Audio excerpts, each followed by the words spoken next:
presentación que preparé.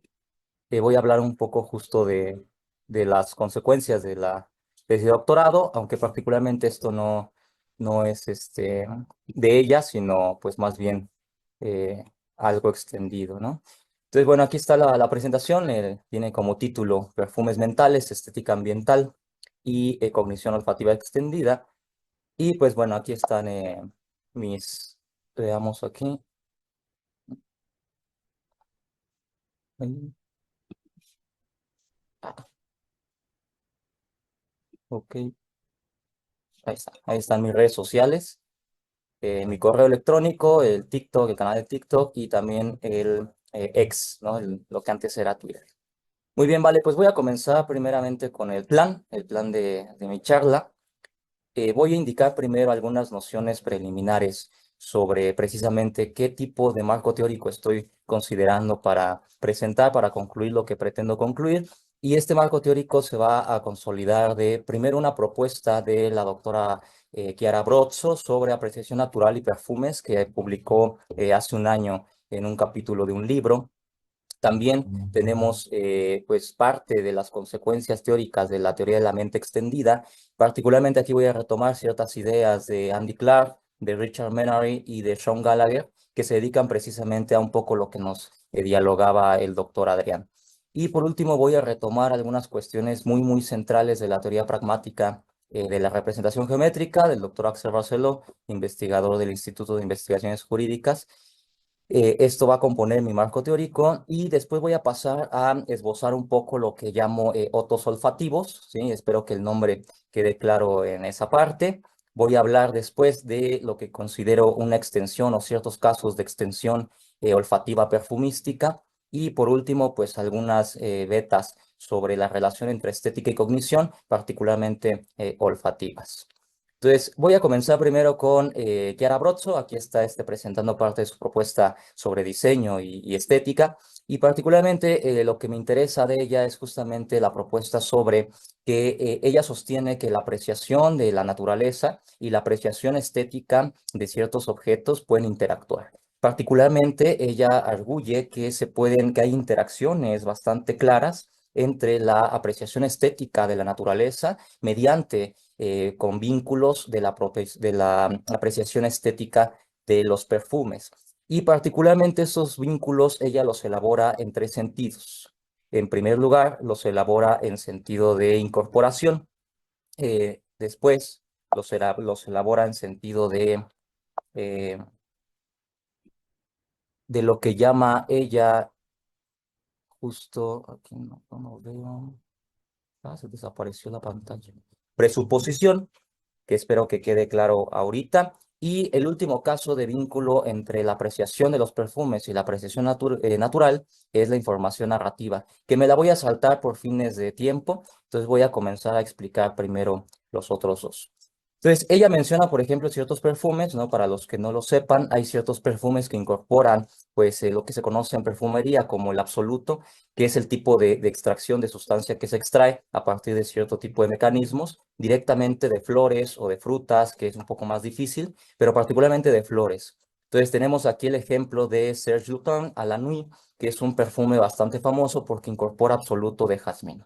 Entonces, según lo que nos dice Chiara, hay un vínculo bastante relevante entre el olfador, es decir, una persona que va a oler el perfume.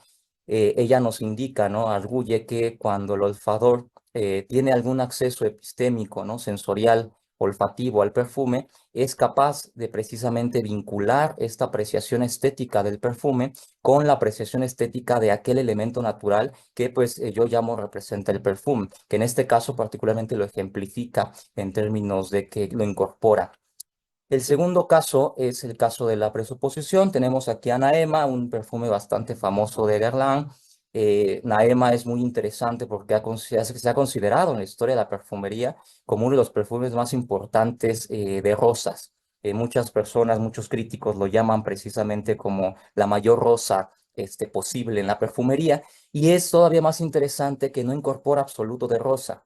Eso significa que su olor tan predominante y tan adecuado de rosa está construido simplemente por moléculas sintéticas. No contiene una molécula particularmente que, digamos, se extraiga o que se encuentre presente en el olor natural de las rosas. Y sin embargo, lo que nos arguye Chiara es precisamente que el olfador, en este caso, a partir de la apreciación estética del perfume, adquiere un vínculo apreciativo con, por ejemplo, en este caso, las rosas. Es decir, se puede, digamos, apreciar estéticamente la naturaleza, el objeto natural, la rosa, a partir de la apreciación estética de Naema en este caso. Y así hay otros casos más, particularmente estos son los que menciona ella, pero podríamos encontrar muchísimos más en la historia de la perfumería. Hay una olfacción del sujeto hacia el perfume, este vínculo apreciativo se conecta con la apreciación natural de lo que es una rosa, de cómo huele una rosa generalmente, y entonces es posible que se cree ahí un tipo de vínculo, digamos, que viene y va entre los dos casos, ¿no?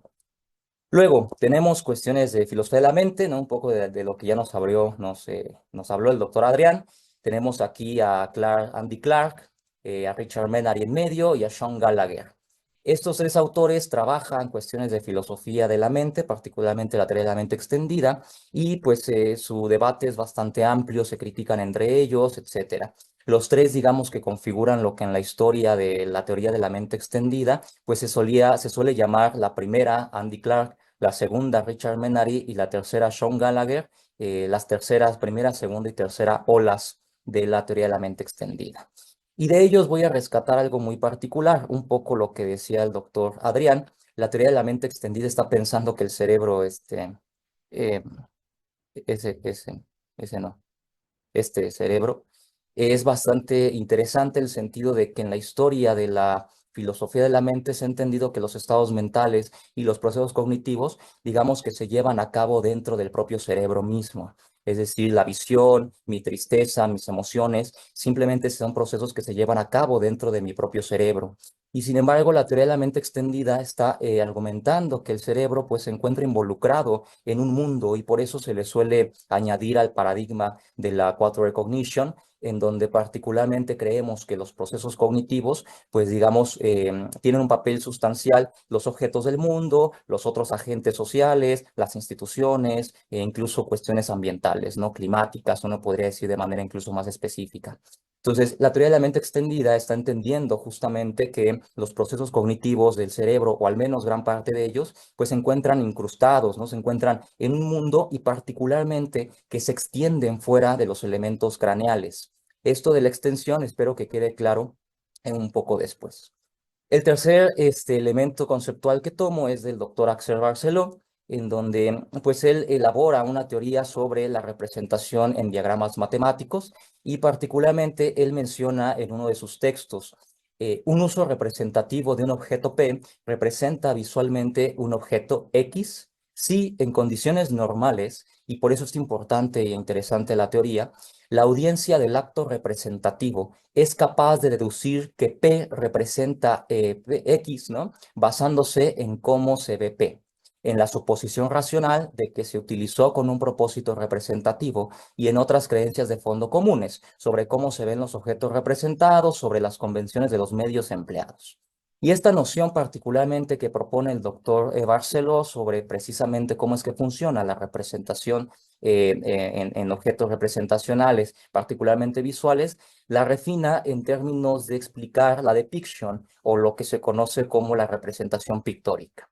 Aquí tengo algunas capturas de precisamente hace 2 semanas, el doctor Axel presentó parte de su teoría en el Seminario de Investigadores del Instituto de Investigaciones Filosóficas de la UNAM y justamente fue bastante interesante porque reclama justamente esta teoría, ¿no? La presenta de manera más puntual y él dice que un uso comunicativo de una imagen I por parte de un agente A representa pictóricamente, o sea, no es cualquier tipo de representación, sino de representación pictórica, como las imágenes, los carteles, las fotografías, ¿no? Las pinturas. Un objeto, concepto o estado de cosas X, sí, solo sí, y esto es importante, por eso es una teoría pragmática, la audiencia del acto comunicativo es capaz de inferir que Y representa X basándose en que dicha hipótesis sea la mejor explicación de por qué Y se asemeja a X. Y entonces la teoría del doctor Axel pues postula precisamente que pues la representación pictórica funciona debido a cierto tipo de inferencia que comete la audiencia de un objeto representativo a partir de precisamente cómo es que está desarrollado y diseñado este propio objeto representativo. En otras partes de sus teorías menciona esto como el concepto de ergonomía. Es decir, un objeto representativo es diseñado de manera ergonómica precisamente en tanto que es capaz por su propio diseño de poder volverse tan ostensivo lo suficientemente como para captar la atención de la audiencia y permitir que a partir de ese diseño la audiencia pueda inferir la mejor explicación a por qué el objeto se parece, se asemeja al objeto que pues se pretende representar. Y entonces él nos dice que partimos del hecho de que Y se asemeja a X. Aquí va comenzando la relación de inferencia. Entonces el sujeto, la audiencia, el espectador, en este caso los perfumes, la persona que los huele, infiere que de que Y se asemeja a X, la semejanza entre Y y X no es accidental. No pasó solamente por azar, sino precisamente abajo que esta semejanza es intencional, es decir, está creada por un agente que tuvo la intención de que se parezcan. La intención era precisamente en la inferencia relacionar Y con X y de ahí entonces se infiere, se hace un procedimiento de inferencia abductivo en donde la intención del objeto que uno está oliendo, que está viendo, era manifestar la propia intención de hacernos pensar que en X al ver Y, precisamente en virtud de que la semejanza no es accidental, sino que es intencional. Y aquí voy a hablar entonces del segundo punto, los sotos olfativos. Vean que por eso menciono a los autores de la teoría de la mente extendida. Eh, Particularmente Andy Clark, que es uno de los pensadores que se le atribuye, ¿no? La primera tesis de la teoría de la mente extendida, junto con David Chalmers en un artículo, me parece, del 98, menciona el caso de Otto, ¿no? Es un sujeto, ¿sí? Un sujeto que padece Alzheimer con cierta gravedad que olvida, por ejemplo, pues las direcciones de los museos. Entonces, Otto en algún momento ve que hay en la cartelera una opción de museo, quiere ir particularmente al MoMA, pero no recuerda la ubicación del museo. Entonces él accede, ¿no? En ese tiempo a su libreta, una libreta de bolsillo en donde va apuntando todas las direcciones para precisamente recordarlas. Hoy diríamos que lo apuntaría en el chat de WhatsApp propio, ¿no? Y entonces, pues los teóricos de la mente extendida, particularmente Andy Clark, piensan que en el momento en que Otto se vale de su libreta para poder recordar precisamente y después motorizarse, ¿no? Digámoslo, hacia la dirección del MoMA, la libreta funciona como un extensor de la memoria del proceso cognitivo de Otto. En esa medida, la memoria de Otto no se configura solamente en su área, en su encéfalo, digamos, sino que además hay un papel constitutivo del objeto fuera de su cráneo. En este caso, Andy Clark argumenta que la libreta pues funciona como un objeto constitutivo del propio proceso de memoria de Otto. Y para eso, Andy Clark menciona lo que conocemos en la historia de la filosofía como el principio de paridad. Entonces, el principio de paridad indica que si un objeto afuera del cráneo tiene un papel funcional constitutivo, sin el cual, por ejemplo, el proceso cognitivo al cual está vinculado no puede darse, pues no tendríamos razones buenas para no decir que ese objeto que está fuera del cráneo forma parte constitutiva del propio proceso cognitivo de Otto. Y en esa medida, si se cumple esa condición, pues Andy Clark piensa que se da la extensión. Para evitar que uno piense lo que se conoce en la historia de la filosofía como el problema de la hinchazón cognitiva, es el hecho de que, pues, según lo que dice Andy Clark, pues uno pensaría que cualquier cosa que yo utilice en el mundo, un vaso, una pluma, una computadora, un foco, un llavero, llaves, etcétera, para evitar que pensemos que todos los objetos en el hecho de que se vinculan con nuestra cognición son realmente constitutivos, pues él propone 4 criterios. Esos criterios son conocidos como los criterios o las condiciones de Glue and Trust y de pegamento y confianza. Y particularmente, pues yo me voy a saltar alguno de ellos para enfocarme particularmente al 2 y al 4, pero espero que quede claro un poquito más adelante por qué. Así como Otto pues digamos, pierde la memoria, ¿no? Aquí está el principio de paridad, dice nuestro estimado Clark, ¿no? Si al afrontar una tarea, un objeto, ¿no? Del mundo funciona de tal manera que, pues, el proceso cognitivo no se puede dar sin este objeto, pues entonces ese objeto es parte del mundo, ¿no? Recordemos a Otto, se argumenta entonces que la libreta que contiene la información de las direcciones del Museo de Otto forma parte del proceso de memoria del mismo sujeto, es constitutivo de él. Y particularmente después tenemos a Sean Gallagher, que lo que hace es extender un poco esto, la mente extendida de Clark, y él incluso lo dice, ¿no? Que las instituciones mentales, lo que él llama instituciones mentales, también extienden parte de nuestros procesos cognitivos. Él dice, la práctica del derecho se lleva a cabo a través de la cooperación de muchas personas que confían en esquemas cognitivos externos y reglas de evidencia proporcionadas en parte por la propia institución legal. Depende de una institución sin la cual no podría suceder. Es una práctica cognitiva que en principio no podría ocurrir solo en la cabeza. De hecho, extiende la cognición a través de entornos que son grandes y diversos. Así como en Otto se extiende su memoria a partir de la libreta, pues Sean Gallagher piensa que otros procesos cognitivos se extienden por instituciones, por normas sociales, e incluso puede pensar que por agentes. Ahora, voy a pasar al siguiente punto. Hay que considerar en los sujetos que olemos un concepto importante que conocemos como la imaginería mental, el generar imágenes mentales de aquello de que percibimos, ¿no? El ejemplo más claro es visual, por ejemplo, cuando un sujeto se le pide que cierre los ojos e imagine pues una imagen mental de una manzana, de un automóvil. Eso también hay evidencia de que se puede hacer, aunque con más dificultad, en los sujetos con el olfato. Tú hueles un jazmín y después de varias exposiciones se te puede pedir que imagines el olor del jazmín y en general, a pesar de que nos cuesta trabajo, muchas personas lo podemos hacer sin ningún problema, en especial los entrenados, los perfumistas, por ejemplo, ¿no? Sin embargo, hay unos sujetos que se conoce como hispósmicos. La hiposmia es una condición olfativa que presenta en los sujetos una reducción de esta capacidad. Es decir, tienen capacidad muy reducida para poder detectar olores y en esa medida hay evidencia de que también tienen capacidad reducida para poder conseguir imágenes mentales de estos olores, ¿no? En estos sujetos, entonces, la olfactory imagery no se encuentra, digamos, se encuentra ausente o es incluso muy difícil. Hay evidencia de que el entrenamiento ayuda a esta capacidad cognitiva en los hipósmicos y particularmente yo voy a sostener aquí que los perfumes funcionan como objetos extensores que permiten y que dan génesis al proceso cognitivo de la imaginaria mental en los sujetos hipósmicos. Como ellos no son capaces de poder oler adecuadamente, pero tampoco de poderse generar imágenes olfativas, sugiero, ¿no? Que su apreciación estética natural olfativa, aquella que nos hablaba Chiara Abruzzo, pues también se encuentra rota de alguna manera, ¿no? Son sujetos que esta apreciación pues la tienen bastante complicada, ¿no? Y entonces aquí tenemos el asunto de que pues la tesis principal que estoy tratando de esgrimir es que los perfumes funcionan precisamente como extensores, como objetos extendidos, ¿no? Que extienden la cognición olfativa de los sujetos hipósmicos particularmente y que permiten procesos cognitivos como la imaginaria mental y particularmente la apreciación estética natural olfativa. En este sentido, estos dos procesos, el de arriba y el de abajo, no se pueden llevar a cabo en términos estándar en sujetos hipósmicos sin el uso de los perfumes.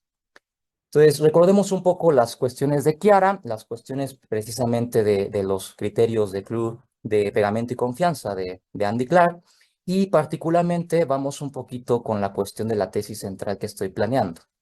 Lo que requieren entonces, al menos siguiendo el principio de paridad, que después Sean Gallagher menciona que debe ser criticado, que es muy estrecho como para darnos cuenta de realmente la cognición y cómo se lleva a cabo en el mundo, pero dejando un poco ese debate, pues vamos a tomarlo en cuenta para dar mayor sentido a la tesis que planeo presentar.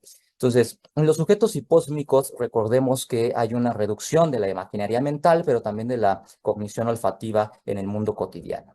Si yo quiero esgrimir que los argumentos son extensores, retomando el principio de paridad de Andy Clark, pues tengo que satisfacer los criterios de pegamento y de confianza que él da, y también el criterio de paridad.